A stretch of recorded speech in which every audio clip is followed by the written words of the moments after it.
Real quick, so I was telling you I went to a proposal over the weekend, and I think I've told you how did you do it? Because what I went to was something where he invited people over. He surprised her with it. He told her it was just going to be a barbecue because her parents were in town. And then 2 hours in, he got on bended knee and proposed. How did you do it? I didn't do none of the formal stuff. We went out to eat, and I had the ring in my pocket, and I told her to reach in my pocket and grab this thing. And she was like, "What's that? Did you ask my mom first?" And I was like, "No, I'm asking you. You're the adult." Yeah. You know, so I had to go back and then fix it and do it right. And What you mean go back? And what you mean? I had to go to my mother-in-law and be like, "Hey, Mom, I really want to." Okay. My father-in-law, and they was like, "Yeah." And then you came back and asked again? No, I had already asked. Okay. I didn't know she made you start the whole process I over. had to fix the steps that I didn't do prior to. You're supposed to ask the You've been married in-laws. before. You never did before, No, though, right? No. Yeah. I drummed to my own beat. I did ask. I Did did. I went to Tamara's dad, or called him up, invited them.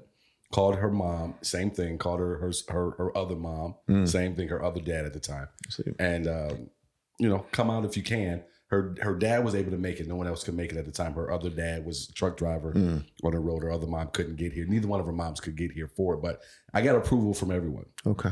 I did it backwards. And one of the coolest things, this just came to me. One of the coolest things that I think about sometimes. Don't forget, this is not on this. We're gonna get to the show, but we do want to hear from you guys. How did you propose? Yes. And does anything like getting that permission first matter to you? Is that important to you? It was important to her. Yes. For me, I didn't think about it because I just didn't think about it. I was like, you're the one that needs to say yes. I don't care what they say. You need to say yes. And afterwards, I thought about it, and I was like, oh, yeah, there probably was a proper way of doing it. And everyone's different. Some people care about that stuff and some people don't. Yeah. I did ask. And one of the things I just thought about was, I remember when I first met Tamara and we were dating, she actually lived with her other dad. Mm-hmm. And when he was not on the road, they had a townhouse they shared, a 2-bed town home they shared. And I remember when I moved here, he was on the road when I moved here. And when he came home, he and I really got to start to know each other when he would be back.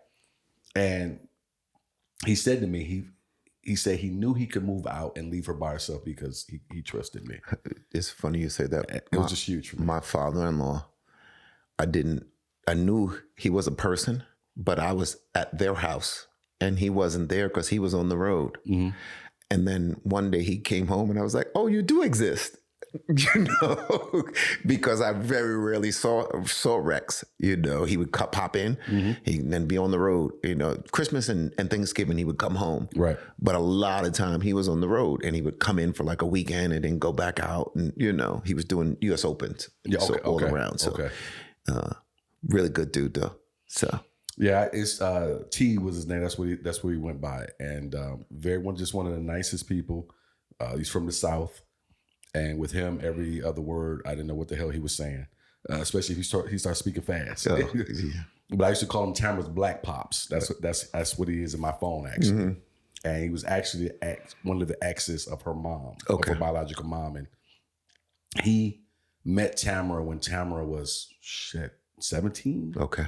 And even though it didn't work out between him and their mother, they stayed connected. Oh, beautiful. And he just looked out for her like a real dad. Yeah. And but when he said that to me, that just meant the world to me that he said. And such a good dude. Yeah. He used to call me Mac. Yeah. Mac. And I remember he would just say silly shit. We went to Atlanta to visit. He had moved to Atlanta. We went to visit. His son was getting married. And he's driving around. He's showing us different parts of the city. And he said, yeah, that's where I shot Joe Kokomo. Just out of nowhere. I said, what? He said, yeah, right on that corner. I said, you ain't shot nobody. He just started laughing. But he would just make shit up and just try to be fun, man. My father-in-law, Rex, I got to spend the last year with him as he was dealing with cancer. So we got to have a lot of really good, deep conversations and learn a lot about him. So grateful for the time. Yeah, definitely grateful for the time. And he's the reason why Tamara and I you just can't say anything around us that COVID wasn't real. Yeah. Because that's what took him from us. Okay. And so we don't even bring that shit in his direction. Yeah. Okay.